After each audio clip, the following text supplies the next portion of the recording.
The South China Sea arena to what is one of the most complex and dangerous territorial disputes in the world.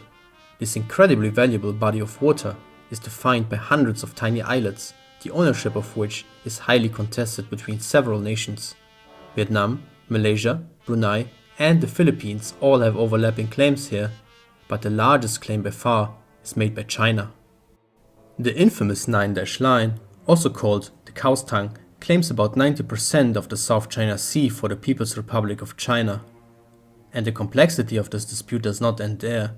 Due to the South China Sea's wealth in natural resources and its immense importance as an international waterway, the conflict is also involving external powers like Japan, India, and most notably the United States, which directly challenges China's claims by conducting regular naval expeditions in these contested waters.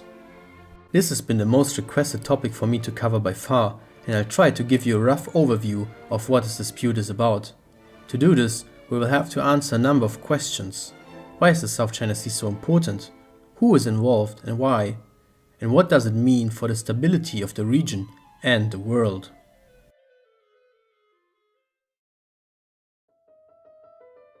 A valuable territory is usually characterized by two things: the presence of natural resources and a strategically important location, and the South China Sea features both of those things.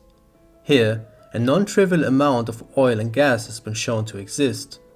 How much is up to debate. Oil reserves are estimated to be between 10 to 130 billion barrels, and natural gas between 190 to 900 trillion cubic feet. While this means that the region is probably not as rich in oil and gas as the Middle East, those resources are still located in an increasingly energy-hungry region with fast-growing economies. And as time moves on, new technologies could make the extraction of these often difficult-to-reach resources much easier. Fishing is also a significant economic factor to be considered. The South China Sea is among the most heavily fished waters in the world. Seafood is an important part of people's diets in the region, and access to these waters is vital for the fishing industries of the countries around it. This wealth in natural resources is complemented by the South China Sea's valuable geographic position. It is among the busiest waterways in the world, connecting the large markets of Eastern and Southeastern Asia with the rest of Eurasia and Africa through the Taiwanese Strait in the north and the Strait of Malacca in the south. Therefore, free access through the South China Sea is immensely important not only to the countries around it, but also to countries like Japan, South Korea, Indonesia, and India. But the key to controlling the South China Sea is only revealed if we zoom in more closely. Then we'll find this: hundreds of little islands, reefs, and rocks scattered all across the South China Sea in several major groupings. Although these little bits of land are often barely above sea level, they are essential for doing two things. One thing is to bolster the legal claims of a country, since in theory, owning them is essential for expanding a country's exclusive economic zone in accordance with the International Treaty on the Law of the Sea, short UNCLOS.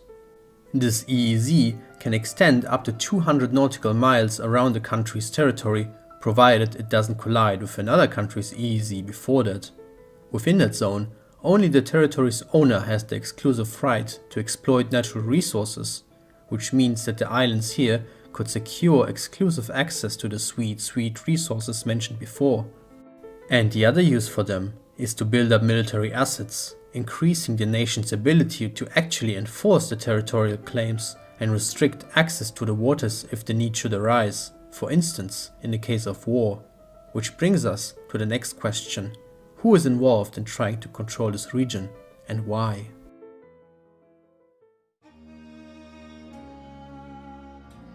Six governments are directly claiming islands in the South China Sea. Among them is Vietnam, which claims a significant portion of the sea, arguing that the many islands and reefs were used by Vietnamese fishermen for centuries and were also formally incorporated into Vietnam during the French colonial period. Vietnam officially handed in their current claim to the United Nations in 2009 and was joined by Malaysia, who also handed in theirs simultaneously. Malaysia's claim in the South China Sea is based on UNCLOS and the continental shelf principle, which is basically a way for nations to extend the exclusive economic zone. Simply put, This is done by adding up to 350 nautical miles of the continental shelf, meaning the submerged part of the land, to the EEZ. Malaysia's claim also includes a number of the Spratlys Islands, where Vietnam and Malaysia overlap. Malaysia's argument here is that the islands were part of the Japanese Empire until 1945, after which it renounced its claims to the Spratlys and allowed Malaysia to annex some of them. Brunei's claim to the South China Sea is very similar, claiming a long rectangle up the southern edge of the Spratlys Islands. But for decades, the biggest problem for the small sultanate has been defining its borders with Malaysia, although some progress has been made so far. The Philippines also lay claim on several islands they consider part of the Philippine archipelago, which makes their claim overlap with all claims mentioned before. And then we have the elephant in the room, or rather, the elephant and its small twin brother, the two Chinas. Firstly, there is the People's Republic of China, which claims the vast majority of the South China Sea for itself in accordance with the 9-dash line. The line originated in a slightly different version in the 1930s, when the government of the then Republic of China began drafting its territorial claims to the South China Sea based on historic documents, as they argued that past Chinese dynasties considered much of East and Southeast Asia to be part of their dominion. But soon after the line was created, China would be plunged into a disastrous war with Japan while fighting a civil war at the same time, which eventually the communist forces won. The new Communist People's Republic of China would go on to adopt the line as well, while the nationalist forces, which lost the civil war, retreated to Taiwan and brought with them the same territorial claims of the Republic of China, including the 9-dash line, which is why Taiwan claims the exact same territory. While claiming islands as your own territory is one thing, actually controlling them is another.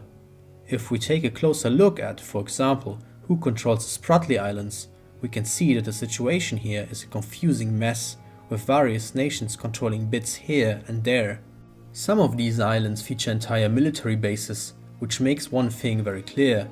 Controlling these islands is incredibly important to these nations. However, the number of islands is very limited, sort of like NFTs if NFTs were actually useful. Which is why in 2013, China developed the South China Sea equivalent to right-clicking and saving an NFT by creating artificial islands capable of sustaining large military bases and even deep water ports. This move of course heightened tension in the region and brought international media attention to it. And if this wasn't confusing enough already, there are plenty of other actors involved in this dispute that don't have a direct claim, but are nonetheless involved due to their proximity or national interests in the region. Indonesia has reiterated time and time again that it doesn't have a claim in the South China Sea, but has repeatedly come into conflict with China around its Natuna Islands, since China's 9-dash line overlaps in part with what Indonesia considers to be its territorial waters. The tiny but incredibly wealthy city-state of Singapore also doesn't have a claim, but is one of the most important economic and financial hubs of Asia and the world. It relies heavily on free access to the South China Sea. And while Singapore has mostly friendly relations with its neighbors as well as China, it is in its best interest that no single power has control over the South China Sea. Worth mentioning is also the role of ASEAN, the Association of Southeast Asian Nations, which is basically a very stripped-down version of the European Union. Together, all members of ASEAN form a formidable economic bloc with a combined GDP of about $3 trillion, comparable to the economies of India and the United Kingdom. And while ASEAN has been successful in bringing China to the negotiation table, it faces deep internal divisions, since some member states like Laos and Myanmar are very supportive of China in contrast to members like Vietnam and Malaysia. Lastly, we have the external actors, three of which we are going to take a short look at: India, Japan and the United States. India has been increasingly active in the South China Sea for years now. For this purpose, it introduced the so-called Act East policy, through which it seeks to develop stronger security cooperation with several countries in the region, as well as major external actors like Japan and the United States. India is especially interested in protecting the Strait of Malacca. The reasons for all that are twofold. Firstly, the South China Sea is incredibly important to India's trading activities in the entire Asia Pacific, and the Strait of Malacca specifically is the strategically most vital region as it channels maritime traffic between the Indian and Pacific Oceans. And secondly, India seeks to challenge China's quest for hegemony in the South China Sea, as China and India have been at odds with each other at the Chinese-Indian border since the 1950s, something I already made a video about. Japan has also been increasingly active in the South China Sea, closely cooperating with its main ally, the United States. The reasons for Japan's involvement are fairly similar to India's. On the one hand, its economy is quite dependent on access to the South China Sea, where for instance about 70% of its energy imports from the Middle East pass through. And Japanese energy firms are heavily involved in oil and gas explorations in the region, in cooperation with Vietnam, Malaysia and the Philippines. On the other hand, Japan is also caught in a regional rivalry with China for a variety of reasons, including the territorial disputes over the Diaoyu Senkaku Islands in the East China Sea and the status of Taiwan, just to name a few. Then we come to the largest external player, the United States, which has increased its presence in the South China Sea significantly since the 2010s. This involvement is characterized by two things. Firstly, by building up a quasi-anti-Chinese alliance with various countries in the region in order to contain Chinese ambitions. And secondly, regular so-called freedom of navigation operations, during which American and Allied Navy ships will traverse parts of the South China Sea, which China claims as territorial waters, but the US sees as international waters. The reasons behind this activity are somewhat different from the external actors we discussed before. While the US certainly has some economic interest in the South China Sea, it is much less of a factor in this case. For the US, being involved in the South China Sea is about nothing less than maintaining the global world order it has built over the last decades, which brings us to the third and last question of this video.